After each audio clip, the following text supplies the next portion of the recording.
Yes, people, welcome back to the channel. Don't forget to like, share, comment, and subscribe to the propaganda machine. We're on the road to 100 subscribers. Try and get me there by the end of the month, people. This is All Things Arsenal, episode 8. And we got a lot of things to talk about on today's show. The first thing being the Champions League. Arsenal, we now know our path to the final. Our first opponents in the round of 16 will be PSV. And we played PSV a couple of times. I feel like we played them last season in the Champions League. We might have beat them like 4-0. I can't remember what the return fixture was like. It might have been a draw. I'm not sure when we played them away. Yeah, but I know for a fact we absolutely wiped the floor with them. And although we have injuries, this is a game that we should be getting through to avoid any further embarrassment of our season. We should be looking to get through. PSV, they're not the worst side. They put out Juventus in spectacular fashion late on in extra time. So we got to be on our guard because if we ain't, we could find ourselves in big trouble and dumped out at this early stage. So I'll give you a brief look at the Champions League bracket so you can see for yourself our route to the final. So here it is. As confirmed, Arsenal will play PSV in the next round. And if we do happen to make it through that game, we have a tough, tough quarterfinal lined up. Either Real Madrid, 15 times winners, or Atletico Madrid. And we have played Atletico before, if you remember, in the Europa League, and it didn't end too well. I believe Thomas Partey was on the winning side that day. Him, Griezmann, Diego Costa. So, yeah, we gotta be careful, especially as the second leg will be away from home for both quarterfinals and the semi-final. So if Arsenal are gonna do the unthinkable, they're gonna have to do it the hard way. It's not been made easy, that is for sure. The other teams on our side of the draw, we have Paris Saint-Germain taking on Liverpool. This is probably one of the ties of the round. It might even be the most entertaining game of the round, to be fair. Liverpool, excellent, imperious. No, actually, wait, they did lose. They lost their last game. I was about to say no defeats in the Champions League, but yeah, 7 wins, 1 loss. You can kind of have that loss with an asterisk, as you know that Liverpool side, that was kids and just they got the job done. So yeah. But yeah, it's gonna be a good game. Nonetheless, Paris Saint-Germain, they seem to have found form in recent months since we beat them. They seem to be putting a lot of sides to the sword, and they just recently gave Brest a walloping. As you can see there, 10-0 on aggregate. Brest got devoured. But yeah, I look forward to it. And hopefully Paris Saint-Germain can go through. Hopefully. We don't need Liverpool potentially winning number 7. We ain't even got one. Then also we got Club Brugge versus Aston Villa. So if both of those English clubs go through, there's potential for an all English quarter final. then potentially a all English semi-final if Arsenal can make it there and one of these can make it there. So the Champions League this year is set up. It's set up to be very, very interesting. And I want to know, does anyone have any dark horses? Who would be a dark horse? Could Aston Villa be a dark horse? We've just seen them play Liverpool. They have European heritage. They've won Champions League before. So they could potentially be a dark horse. Get through Club Brugge. And then who knows? Especially if it's Liverpool, you play against your English opposition week in, week out. Who knows? It could be, yeah, very, very interesting. I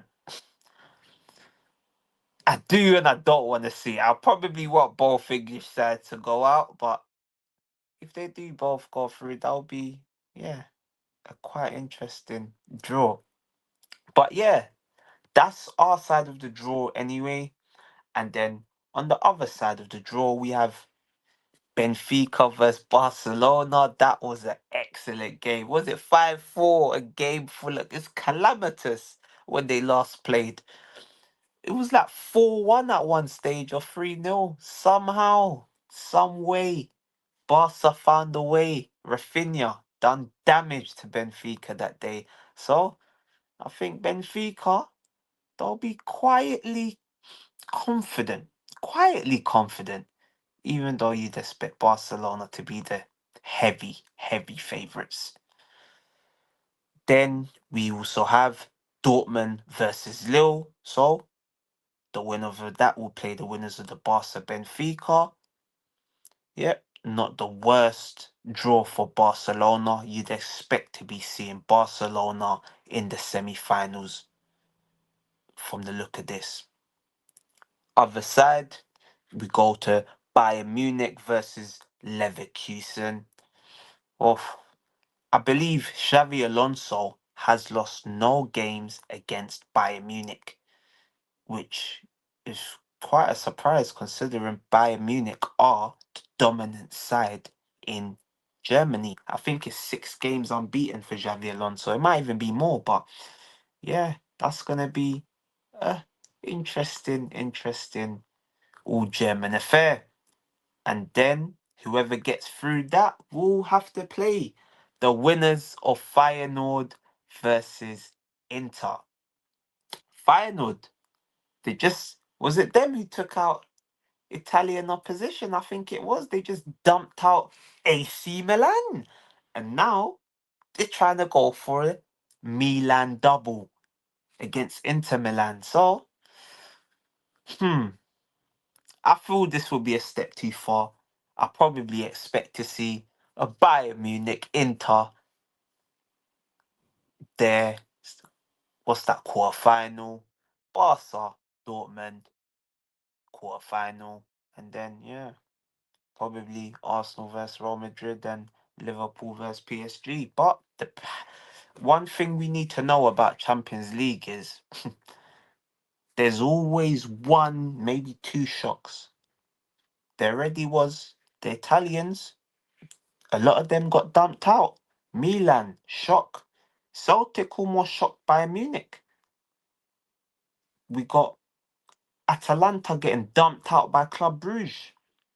So, and then PSV beating Juventus. So there's a few shocks already. So I expect to probably see some more shocks along the way. Now, we'll take a quick look at our opponents, PSV, anyway, because I ain't looked at them. I've looked at the bracket. If we take a quick look at PSV, so as you can see here, PSV, their last game was, in fact, that Champions League victory against Juventus 3-1. Very, very impressive. They seem to have dropped down. They've dropped down the table to second. Ajax, who seem to have been in a lot of problems. Maybe was that this season or last season? I seem to remember Ajax being so trash. But fair play to them. They're back at the top. And yeah, PSV seem to have been dropping points. So hopefully this is going to be the right time to play them. I can already see 3 draws there in their last 6 games. Utrecht, Willem, and NEC. Utrecht is where? Third? And then I don't know where the rest of the other teams are, but there you go. They've gone in their cup. They beat Feyenoord 2-0, so they're in the semi. Got a good chance of silverware there. But as we can see, this is, yeah, a very, very good opponent, I would say. Would have probably rather Feyenoord, but it is what it is, as they say. It is what it is. So Arsenal, we should be getting the job done. There's no excuse, none at all, none whatsoever. We get the job done, and then I probably think that's the end. To be fair, once we once we get flipping through PSV, I can't see us getting through either Madrid side. But I am always happy to be proved right. I feel the tires are on the. I think it's when is this round? I feel when is it? So we play PSV. I think when's that? The 4th of March. 4th of March is the first leg. So not too long. We gotta wait 2 weeks until we play PSV. I expect Arsenal to go through in that. So that is a look at the Champions League. Now we'll take a look at Arsenal's recent financial situation. So, the financial report has come out for the news for last season, and Arsenal seem to have made, well, not made, £51 million loss.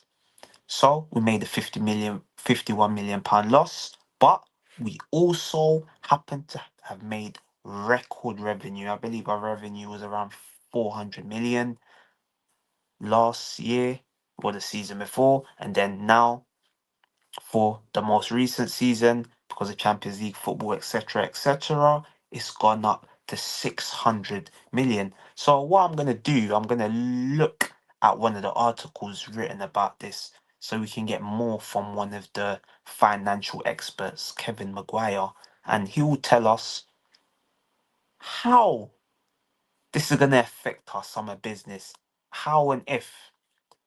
So let me quickly pull up this article for us. So it says Arsenal published their latest financial accounts on Wednesday. The club confirmed they made record revenue over 600 million, as I already said, but still did not record a loss, but did still record a loss of 17.7 million for the year ended the 31st of May 2024. Here Kevin Maguire will take a look at it. So I'm not gonna go over every single thing, but yeah. So they're asking the question: what did you make of Arsenal's financial results? We have got a rather smug saying in the world of finance: revenue is vanity and profit is sanity. Don't know what that means, but Arsenal have done very well on the back of Champions League qualification to boost all of the main sources of revenue. They have higher money from ticket sales, practically matching that of Man United, which is spectacular. The broadcast money for being in the Champions League has shot up, as well as they have managed to get bonuses come in from sponsors. So we're probably thinking, okay, we made record revenue. So where the hell has these losses come from? And yeah, that is exactly the next question. Why did Arsenal still make a loss? Was it because the wages went up and Arsenal's wage bill has shot up? But this is what Kieran Maguire had to say. I don't think the wages are an issue because they are only paying £53 in wages for every £100 that is coming through the door. And I don't know. It sounds a lot, but yeah. We're going to take a look at the actual wage bill and see what we can do to help either trim that down for new signings or just help trim it down in general. That's their third best ratio in the last 12 years. And it is well below UEFA's 70% position. It is that broader costs have gone up as well. Football is a tough industry, says Arsenal broke even on a day to day, blah, blah, blah. Okay. Then they had an interest cost that was quite high this year. The interest cost trebled, which is why they made a loss. So I think we have a reason. So if it trebled, it's quite a significant amount. I don't know how much it is, but yeah. So, next question. How do Arsenal look in terms of cost control measures? He says, from a PSR point of view, they are in a really strong position, and that is what we want to hear. I don't want to hear no excuses. So now we've heard it. We've heard it here. I'm expecting Arsenal to go and spend that 200 million minimum in the summer. Minimum. Minimum. City just spent that in January. So if we're a serious club, we're gonna go crazy. I need Arsenal to break their transfer records this summer. We need to go crazy. Maybe break the actual record for a player. Declan Rice was 105. Why not? Let's go one step further. 140. Let's go and splash some serious cash. Upwards close to 300 million. That's what Arsenal should be looking to spend this summer. That's what I believe because the investment into the squad, especially last season, was a disgrace. Well, this season anyway, has been abysmal, atrocious. Marino, Calafiori, Sterling for free, Neto on a loan, and Raya deal made permanent. That is not a serious transfer. Yeah, that's not serious. Calafiori doesn't seem to start. Marino, we're now playing him as a striker.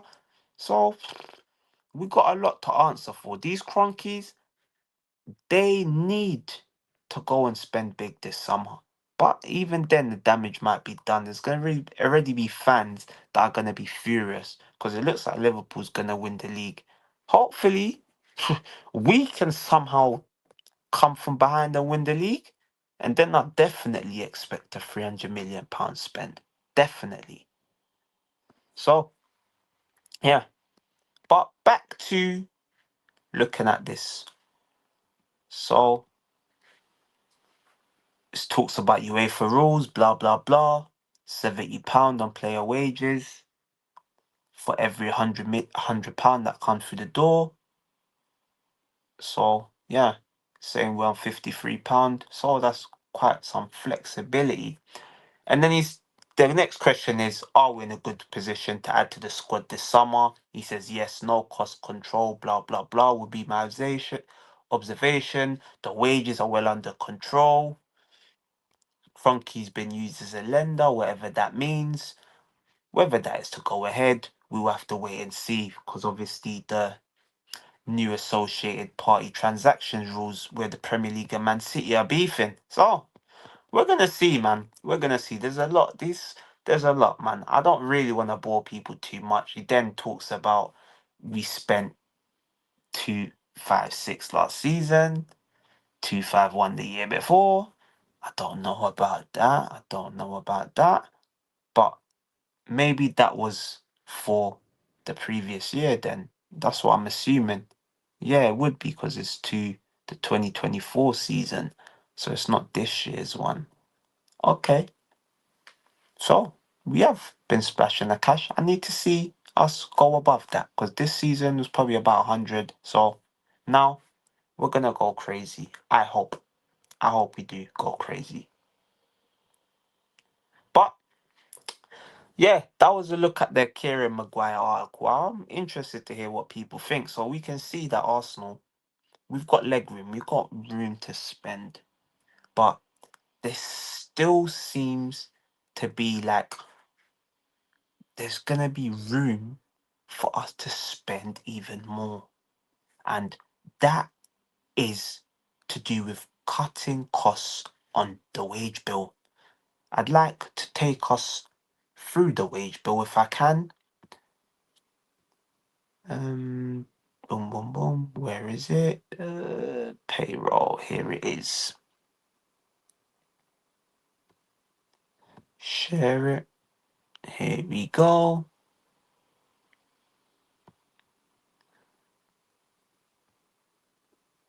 So when we look at this, we look at the wage bill. Does it actually say? So it says in total we spend £185 million every season on wages, which you could see while we made the 600 million in revenue that that's almost a third going out. So I don't know where they're getting all of this information from because they said Arsenal's what they say, £53 per 100 that come through the door. I don't know how these things work. They know more than me, but if we just take a look at the wage bill, let's try and be accountants for a second. Let's try, as they would say, play a game. So we can see our highest earner is Kai Havertz. Surely this brother's like, you are not gonna tell me that this brother isn't stealing a living. Like, there's no way you aren't gonna tell me that Kai Havertz is not stealing the biggest living at Arsenal. He's on £280,000 per week. My oh my. £14 million a year. Arsenal have a lot to answer for this because they paid 65 million and then they're paying 14 million a year, which just say he's got a 5-year contract. That takes it to 70 million and 65 million. So effectively would have cost 135 million. That absolutely stinks. And following him in second place, we got Gabriel Jesus on 265. This is madness. Absolute madness. What are we doing? We've literally got two players who are on the shelf. £27 million a year. Boy, oh boy, Arsenal. Arsenal need to get this. These situations need to be sorted out because that is way too much money, and neither player I believe is good enough to start for Arsenal on a consistent basis. So, yeah, it's quite disgusting. Thomas Partey, £10 million a year. Looks like he will be leaving Arsenal. So that £10 million spent. Add that to the transfer kitty, if you will, accountant. Now we got to look at this fraud. Raheem Sterling. It seems that we're paying this guy £162,000 a week, 8 million a year. Of course, next season that's gonna be gone, but we just wasted money. Just wasted it. Like, what the hell? What are we doing at Arsenal? Why did we bring this player in? This is one of the most frustrating transfers I've ever seen. Ever seen, man. Pathetic. We got Zinchenko on 150 grand a week, almost 8 million. We don't even play him. We don't even play him. I thought he was going to Dortmund in January, but clearly, because this Tomiyasu guy getting injured every week, but we got so much players we need to get rid of. We got Marino, Calafiori, cool, whatever. Jorginho, he's going, so that's another 5 mil. Tierney, another 5 mil. So, yep, we're up to about don't know how much this is. This is about hazard a guess, say close to 30 million by the end of it. Once all's said and done, Tomiyasu stealing a living. He's out for the whole of this year. We're only in February. They're saying he's back in 2026. Why didn't Arsenal sell him this summer? We should have just got rid. This summer was the time. We've got Kivior and Neto. I expect them both to go, so that should be more money coming in. We've got a lot of money, and maybe Trossard will go. I don't know, but we got a lot of players to move on this summer. A lot of them to get off the wage bill. A lot of loans. We got Lokonga. We got Tavares. We need to get rid of them. Definitely. Don't need to come back to Arsenal. No need. Just stay where you are. Give us back our money. Thanks for your service. And that's it. Done. But yeah, that was a look at the wage bill anyway. So yeah, we'll get back on track now. We'll get back on track, man. So guys, man, let me know what you think. Who the hell can we get? Who should we be looking to get rid of? And look at that wage bill. It was disgusting. Let me know what you think, man, because Arsenal, it seems like we've done a lot of poor. I don't know whether it's planning or business, whatever it is, it's been poor. And I hope we can rectify that in the summer. We already know Tomiyasu and Jesus, we ain't moving them on this summer. So by the time next year comes around, how long are they going to have on their contracts? Probably a year. Arsenal, we just don't learn. We don't learn. And we're probably going to be forced to give them a new contract. I think they gave Tomiyasu a new contract. Probably might give Jesus maybe a 1 year deal. For what?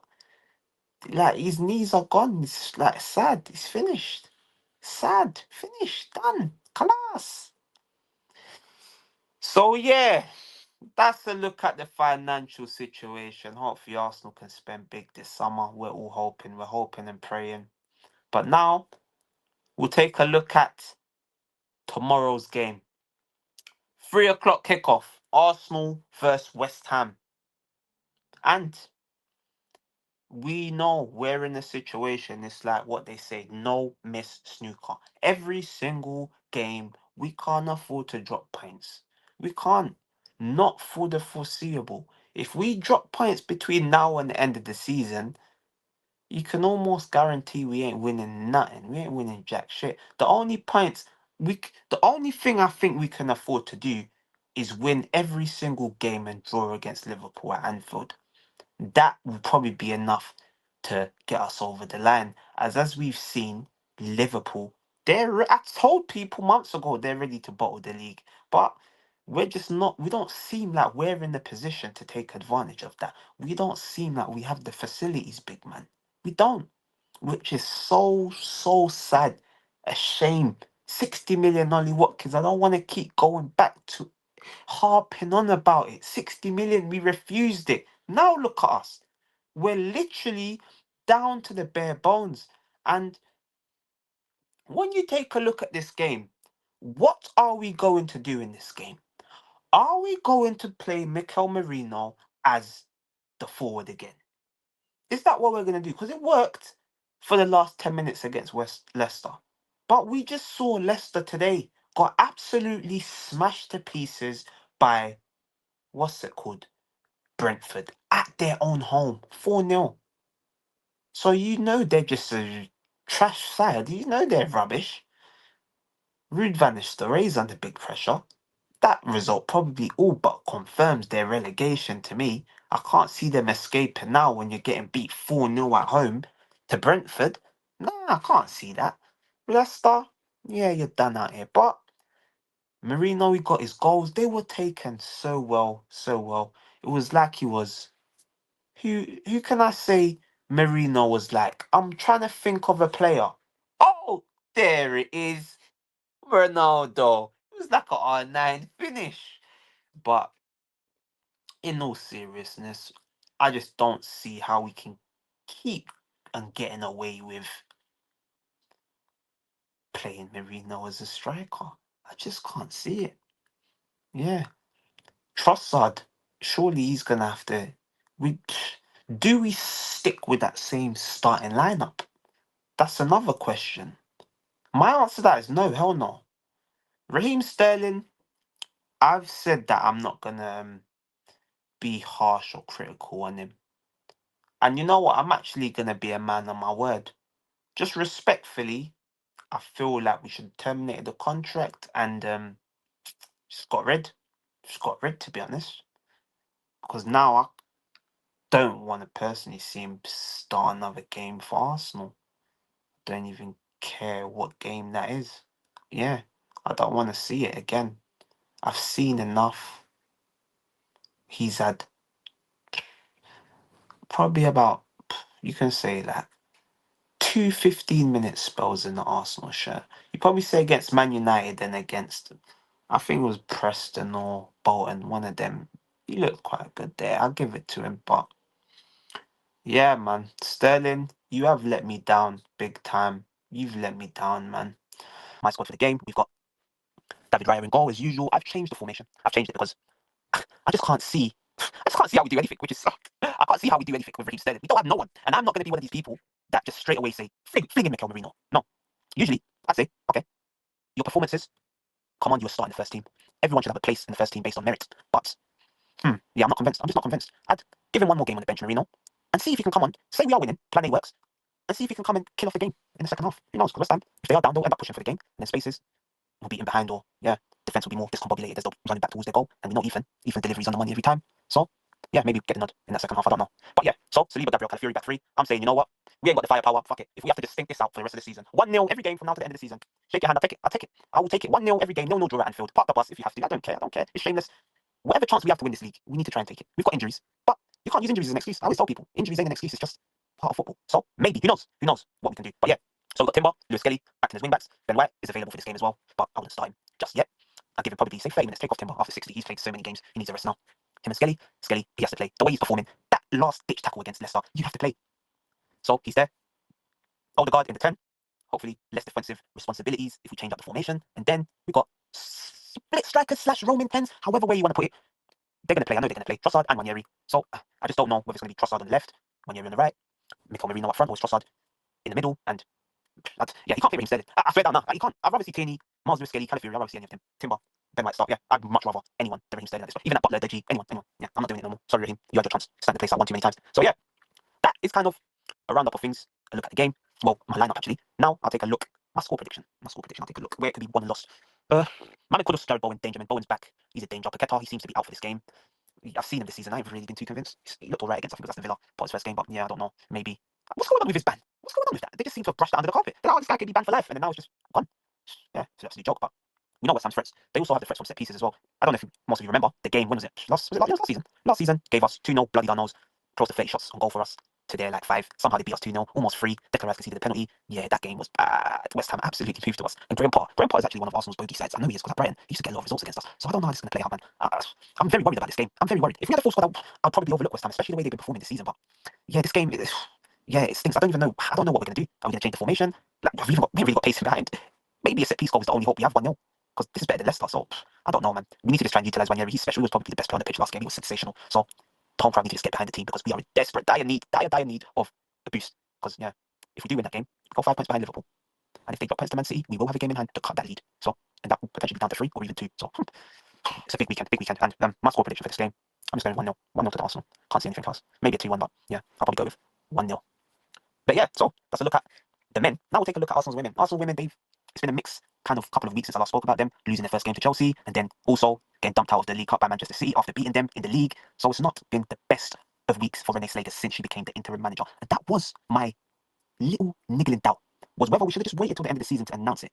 Even though I think on merit, these results happen. She was never just going to blitz everyone, win every game. So, but now I just have niggling those little questions that I had about her. I'm resurfacing, but all in all, she's been near enough faultless. She's hardly put a foot wrong. So I'm giving her the benefit of the doubt. She has got a quarter-final of the FA Cup against Liverpool coming up, so you expect us to win that game. And then we've got a quarter-final in the Champions League against Real Madrid. Both men and women have quarter-finals against Real Madrid. So we'll see how that goes. We'll see how that goes for her next Lakers. But a player that I want to talk about is Mariona Caldentey. She has been sensational this season. She's been playing out of her skin. New signing for Barcelona on a free, and I believe that's, let me just quickly take a look. What's that? 12 goals and 7 assists for her this season in all competitions. So she's been amazing. Every time I watch her, she just looks the best player on the pitch. Spanish international, got the tech, composure in front of goal. Yeah. Arsenal, you got a player in your hands, so I need everyone else to step up around her. Russo, you stepped into form. Mead, Kelly, Ford, whoever it is, the supporting cast, Blackstenius. We need to try and get a trophy this season because we're good enough. We are good enough. And Caldentey and Frida Mann, they're both up for Player of the Month awards. Russo won it last month, so maybe this will be the month that another Gooner wins it again. But I'm not too sure. But guys, I'm going to leave you to it. Don't forget to like, share, comment, and subscribe to the channel. This has been All Things Arsenal episode 8. Remember, I'm on the road to 100 subscribers, so try and get me there, people, man. Bless.